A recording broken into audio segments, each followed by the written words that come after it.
Kumusta sa iyo? Alam mo, may mga materyales kang na-share na parang nagtatanong ng isang malaking bagay. Paano ba talaga lumalago ang isang community o organisasyon?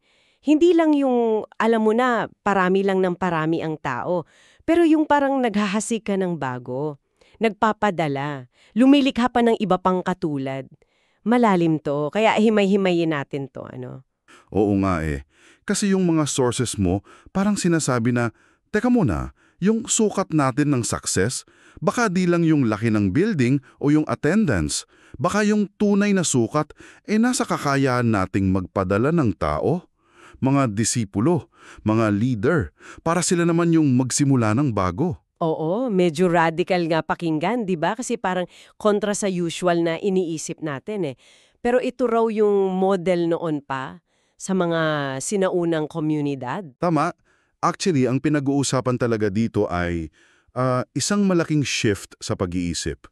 Mula sa pagiging parang kuta or fortress, alam mo yon, yung goal ay mag-ingat, magtago, i-preserve lang kung anong meron sa loob, papunta sa pagiging parang binhi. Ah, okay, gets ko. Yung binhi by nature kailangan ikalat, itanim sa ibang lugar para tumubo pa. Exactly. At sinasabi sa mga pinag-aralan mo, hindi lang to basta strategya, parang nakaugat daw to sa teolohiya mismo, sa karakter ng Diyos na mapagparami.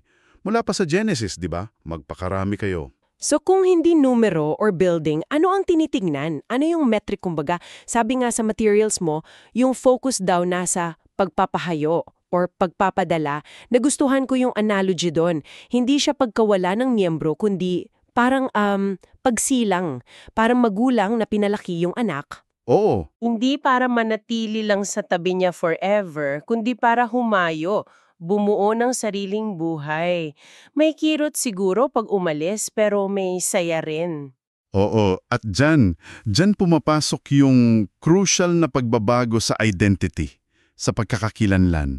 Ang tanong, sino ba talaga tayo? Imbas na kami yung tagapangalaga ng building na to, ang sagot nagiging kami yung mga taong nagpapadala at nagpaparami. Ah, so identity shift muna. Oo, at tinatawag pa nga yan sa sources mo na reproduction culture. Sa ganitong kultura, yung pag-alis ng tao para magsimula ng bago, hindi yan failure o loss. Celebration yan. Wow! Celebration? Malaking pagbabago nga yun sa pananaw. Tapos, yung sinusukat, hindi lang yung attendance, mas malalim. Ilan na ba sa mga naturuan mo ang kaya na ring magturo sa iba? Yung mga second-generation leaders, kumbaga? Gets ko. Pero teka, parang ang hirap yatang i-implement niyan. Paano sisimulan yung ganyang klasing pagbabago? Hindi naman siguro yan automatic, no? Hindi talaga. At dito papasok yung sinasabi sa sources mo na napakahalaga raw ng vision casting or pagpapalaganap ng pangarap. Ah, vision. Pero 'di ba minsan yung vision parang slogan lang o kaya mission statement na naka-display?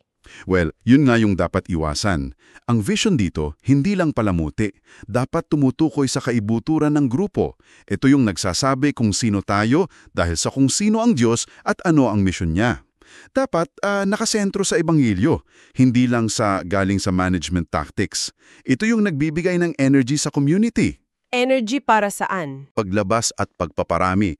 Maganda yung example ni Nehemia na nabanggit, hindi lang siya sa pader nakatingin eh. Oo nga, no? Ang nakita niya, yung pangangailangan na ibalik yung dignidad, yung pagsamba, yung misyon ng buong bayan. Simbolo lang yung pader. Ah, okay. Kaya pala hindi sapat yung magandang mission statement lang. Dapat talaga buhay at galing sa puso ng misyon. Okay, gets ko na yung vision. Pero paano yung how? Paano to isasagawa? May mga practical frameworks din na binanggit, hindi lang puro konsepto. Oo, yun ang maganda. Ano yung mga yun? May isa doon na parang simple lang pakinggan. Invite, invest, release. Parang cycle siya. Invite, invest, release. Parang ang simple nga. Simple pakinggan, pero yung laman. Una, anyayahan mo yung tao sa isang simple, reproducible na panimula, hindi yung komplikado agad. Okay, madaling ipasa sa iba. Tapos invest. Dito yung paghubog. Hindi lang basta training, kundi malalimang paggabay, oras at effort talaga. Apprenticeship, parang ganon? Oo, at yung huli, release. Pahayagin mo sila. Pero hindi yung basta bahala ka na, may kasamang suporta pa rin, may coaching. May nabanggit din na parang 90-day multiplication sprint at vision nights. Yes, specific tactics yun para mag-focus at mag-inspire. Pero lahat yan nakasalalay sa mga core principles. Ano yung mga principles na yon? Parang pundasyon. Oo, paulit-ulit lumalabas yun eh. Una, identity bago program.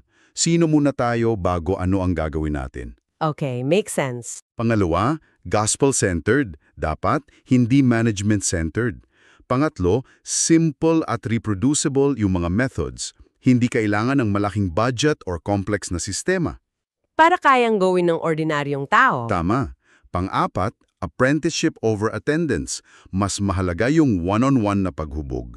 Panglima, yung pagiging pinadala or sentness, parte yan ng spiritual formation, hindi lang pag-graduate ka na. Okay. Kasama sa proseso. At pang-anim, mahalaga raw sukatin yung mga leading indicators, yung mga senyales na papunta sa multiplication. Halimbawa, ilan yung nag-start ng one-on-one discipleship this month, hindi lang yung attendance sa Sunday. Leading indicators versus lagging indicators. Pwede. Gets. Ngayon, sa implementation, malinaw din sa sources na critical yung role ng leaders, no? Oo, grabe. Malaki ang shift na kailangan nilang gawin. Ano yung shift na yon? Mula saan papunta saan? Sinasabi doon, kailangan mag-shift from shepherding sheep to shepherding shepherds. Mula sa pag-aalaga lang ng miyembro, papunta sa paghuhubog ng mga susunod na mag-aalaga rin. Exactly. Ito yung 2 Timothy 2.2 model, di ba? Ituro mo sa mapagkakatiwalaan na may kakayahang magturo rin sa iba. So ano yung mga katangian ng leader na nagpaparami ayon sa nabasa mo? May ilang key behaviors doon. Una, active sila sa pag-identify ng potential leaders. Hindi naghihintay lang, naghahanap talaga. Proactive. Oo. Pangalawa, naglalaan ng personal time for one-on-one apprenticeship. Hindi lang group meetings. Pangatlo, may public release or commissioning. Hayagan yung pagpapadala. Para alam ng lahat at ma-celebrate. Tama. Pangapat, nagde-delegate ng real authority. Hindi lang tasks, pinagkakatiwalaan talaga yung iba. At siguro pinakaimportante, sila mismo yung model. Nagpapakita ng sakripisyo at saya sa pagpapadala. Oo, sila yung unang nagpapadala ng kanilang pinakamahusay. Sila yung unang nag-i-invest sa labas. Wow! Leadership by example talaga. Okay, so malinaw yung sa leaders. Paano naman yung buong community? Hindi naman pwedeng leaders lang, di ba? Paano sila magiging co-laborers, hindi lang parang consumers? Magandang tanong yan. Ang isang key dyan ay yung pag-reframe ng mga usual na gawain. Paano yon? Example. Halimbawa, yung Sunday gathering, hindi na lang siya event na pupuntahan mo para makatanggap. Nakikita siya as a huddle. Huddle. Parang sa sports. Oo, paghanda para sa mission sa buong linggo, palakasan ng loob, strategy, tapos sige, labas na tayo. Interesting.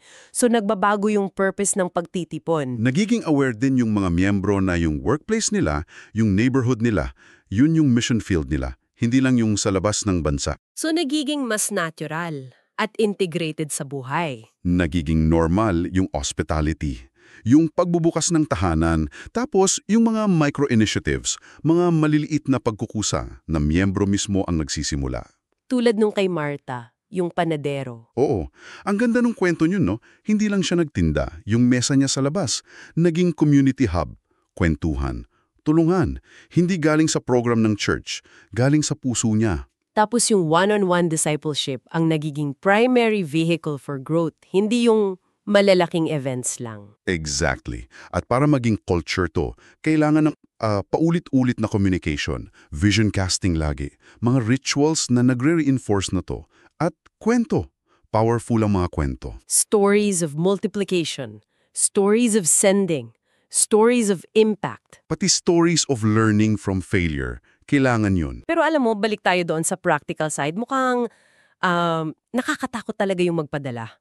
Yung loss anxiety na nabanggit. Totoo yan, at hindi dapat i-ignore yun. kailangan i-address. Paano raw? Ano yung mga suggestions? Combination siya ng teologiya at practical na hakbang. Una, yung clear teaching talaga about the theology of sending, na ito yung design, hindi ito pagkalugi. Ulit-ulit na ituro. Oo. Pangalawa, bawasan yung actual risk.